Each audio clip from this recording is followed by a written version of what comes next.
Come on, Homer. Close up your game. We're serving Christmas dinner. Martha calls up, setting the last plate down on the table. She turns and heads to the doorway to the dining room. Ruth, George, this means that you both need to get down here too. George smiles at his daughter, helping her put the last of her gifts up in her room. Come on, Ruthie. Let's go see what your mother's made up for us. And then they're all headed downstairs, soon gathered around the table.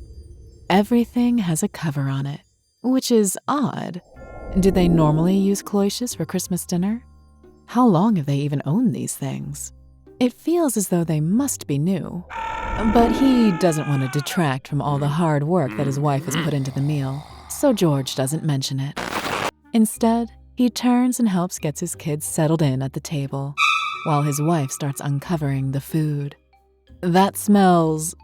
He's planning on saying incredible, but the odor that wafts out of the containers once the lids have been removed is anything but.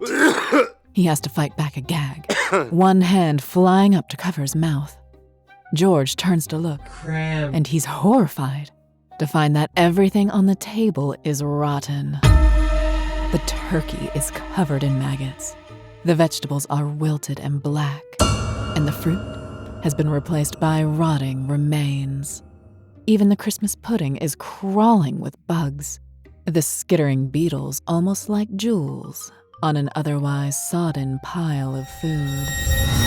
Thick worms spill over the plate of cookies, and flies have set upon the baked cinnamon apples en masse, the sound of their buzzing suddenly so loud that it's nearly enough to make George feel dizzy.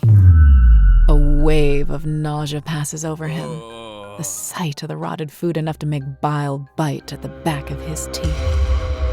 Oh my God! George jumps to his feet. What happened to the food?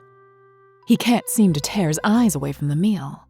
His wife, however, reaches out and says, What's wrong, honey? Don't you like the food that I've made? I know that turkey isn't your favorite, but they didn't have any ham when I went to the store. The turkey, it's rotted. George turns to look at his wife, aghast, and a scream rips through his throat when he looks at her. For her skin is just as covered in rot as the meal. A thick white maggot pushes out from the folds of her cheek and falls on top of the table. Dad? Ruth asks, What's wrong? Her hair is stringy and falling out, and her eyes are blue with the sort of blindness that only comes with death. Homer is too focused on his handheld video game to so much as look up at the disaster that's happening. But the boy is in just as bad of a state, with rotted flesh and maggots in his skin. Screaming, George backs up. The chair catches on the rug and topples backwards, and George goes backwards with it. His head cracks hard against the floor. The last thing he sees before he passes out is Martha leaning over him, maggots dripping from her skin and onto George, saying, Come on, kids, it's time to eat. He wakes up screaming and nearly falls off the couch. It turns out that he had passed out on the couch the night before, putting together some of his children's Christmas gifts. It's still dark out. Not a single light save the twinkling Christmas ones drifting in through the windows. George presses a hand to his chest, trying to will himself to calm down. It was just a dream, after all. Everything is fine.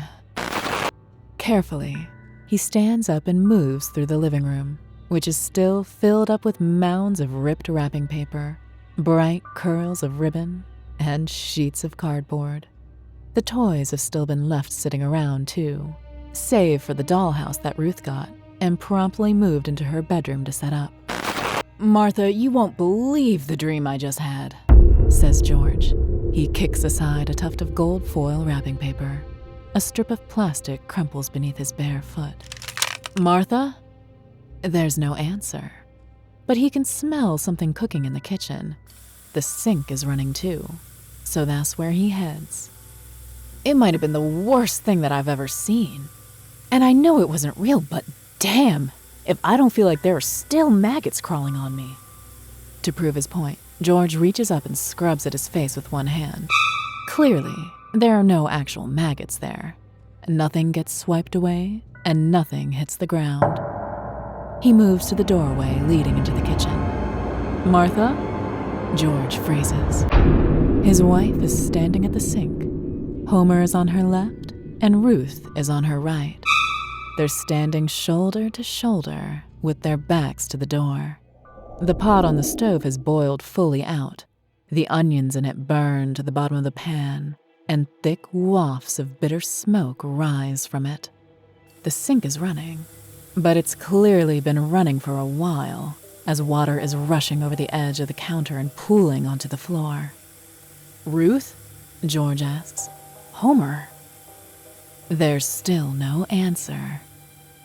Martha's hands tighten against the edge of the counter, her fake red and white painted nails scraping loudly over the surface of it.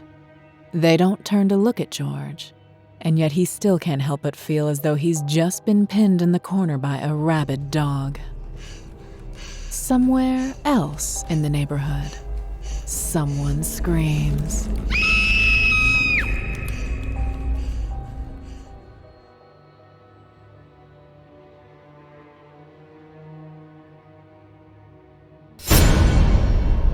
Subscribe today or beware.